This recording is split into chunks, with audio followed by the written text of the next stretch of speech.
All right, you guys, quiet. Smith, quit strangling McCarthy there with that necktie. All right.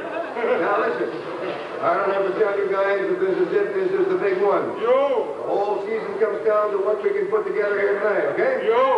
The opposition are not taking us serious. They're calling us cream puffs, and they're calling us meatballs. All right, maybe to some extent we are those things, but I say that we can win, and I want all you meatballs to put out 512%. Yeah! Do you hear me? Yeah! We'll return with further live coverage of the Social Credit Pre-Convention Rally from Whistler Mountain. But first...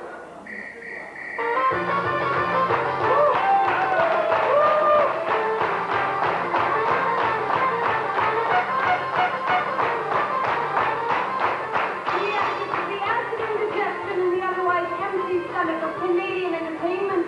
It's Dr. Bundolo'S Pandemonium Medicine Show, brought to you by Primetime Productions, the Canada Pavillion, and the CBC. All of you listeners, commitment to you live on tape from Expo 86, right here in Vancouver, BC.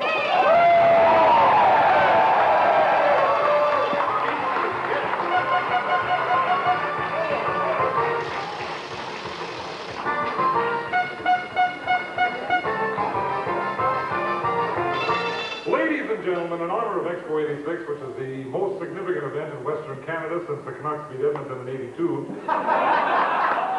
the good doctor is proud to present a poem especially written in celebration of the city of Vancouver. And here to read the Vancouver poem, won't you please welcome, his all-pervading actualness, ladies and gentlemen, Shri Govinanda. That's your country for the last time, ladies and gentlemen.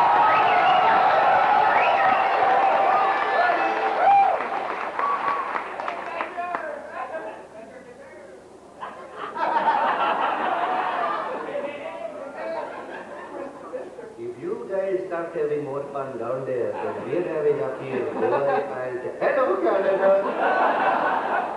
And good night, Expo, Ernie, you little dink.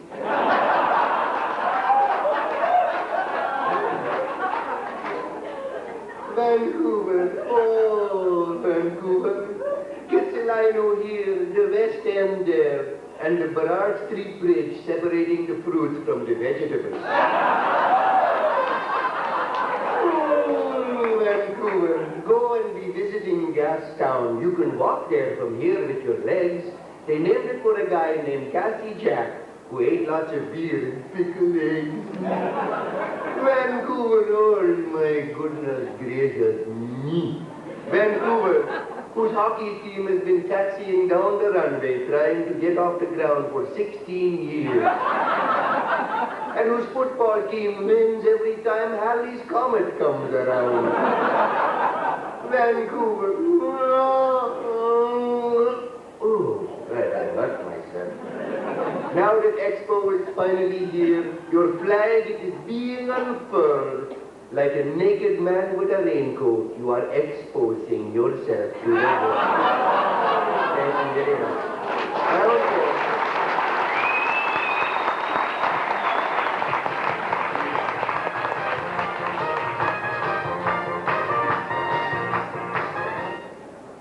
Well, for those of you here in our Canada Pavillion audience who may be visiting BC for the first time, we would like to point out that not all of BC looks like downtown Vancouver. In fact, you see those mountains just over there, out those windows. You do? Oh, good. Well, starting on the other side of those mountains for 2.5 billion square miles, there's nothing but Sasquatches, spawning salmon, and a hairdresser named Prince George. And, of course, our hinterland friends.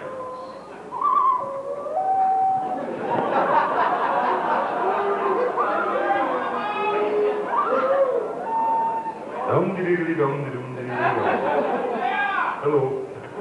Is there a moose over there? Oh, it's a moose. Yes, boys and girls, this is the Canadian moose. Did you do that? You're not a moose. You're a sheep. A scant 50 years ago, there were 748 billion moose in Canada, standing knee-deep in beaver from coast to coast. At one time, British Columbia was so overrun with moose that roving bands of militant moose used to muscle people off the sidewalks as far south as Blaine, Washington. We come to see the porno movies, actually. Moose power, yup. The Great Canadian Moose is essentially a herbivore. Yeah, I take my clothes off at fires. Herbivore, not dukivore. Oh, well, The full-grown adult moose has a mating season that begins in May, ends... whenever we get finished, actually. Well, he's stacking boxes of IKEA. Yes, ladies and gentlemen, the Great Canadian Moose. Well, thank you.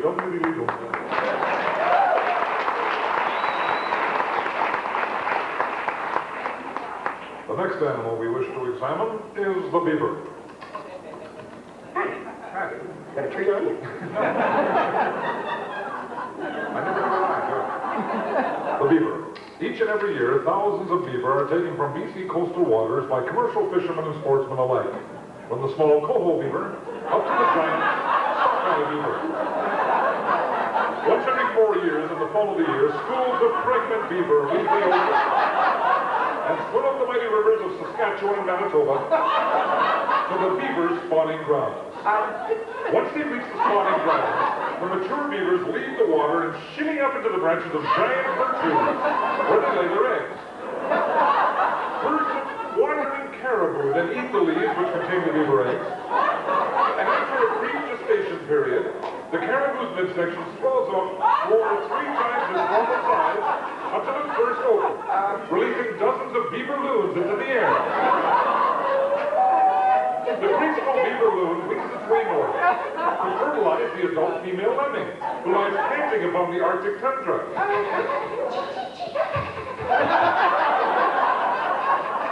The offspring of the beaver loon and the lemming is the timber wolf. The minute the timber wolf reaches its 4th birthday, it sprints to the BC coast, lays down upon the shore, and undergoes a process of binary fission, creating 2 infant beavers out of one of its ribs. Then the tide comes in.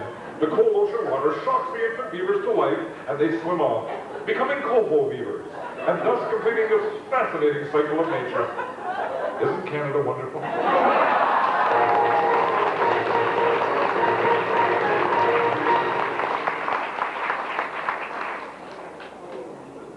It's 6:15 in Toronto. In Montreal,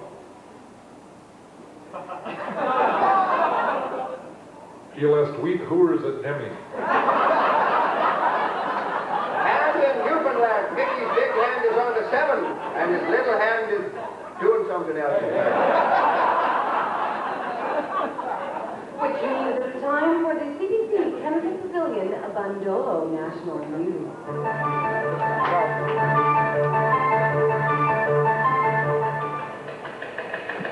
Good evening, I'm Nolan Nevish, and first the headlines. 3 Gander business executives drowned while forming carpool. Vancouver taxi driver signals before changing lanes.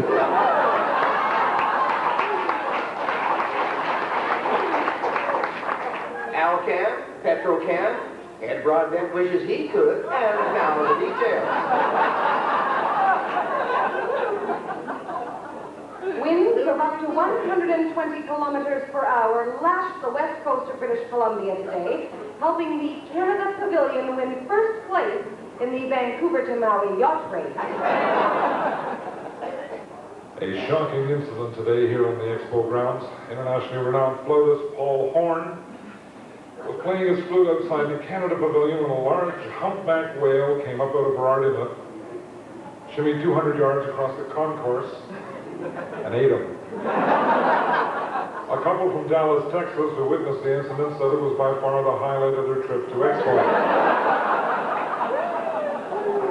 The Reverend Jerry Falwell, who attended Expo today, has asked his millions of followers to boycott the Ramses exhibit, saying it's just like these evil communist homosexuals to name a building after a prophylactic.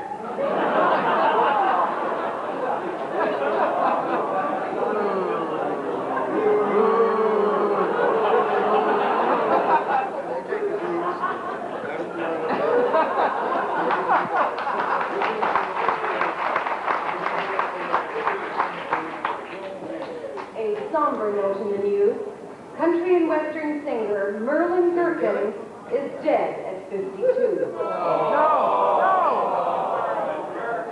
Yes, best known for such song favorites as A Stranger's Face and the Pool Hall Can Mirror is Looking Back at Me, I'm a Chicken Bone in the Carburetor of Life, and Kissed Her Sweet Lips and Left Her Behind for You.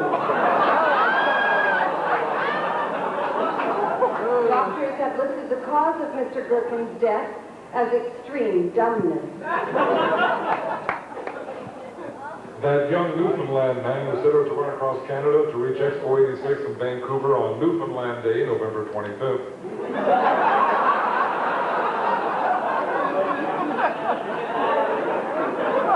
Stupid, yeah. That's a Sunday and nobody will be here. Was finally located this morning by the South Carolina Highway Patrol.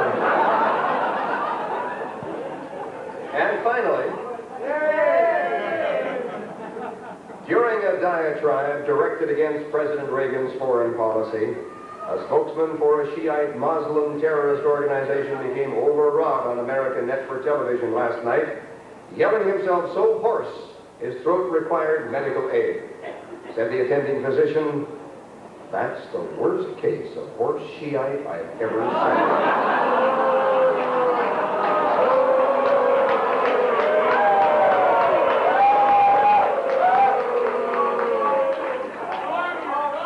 No, the news is not pretty, but that's it. I'm Nolan Nevish. Good night.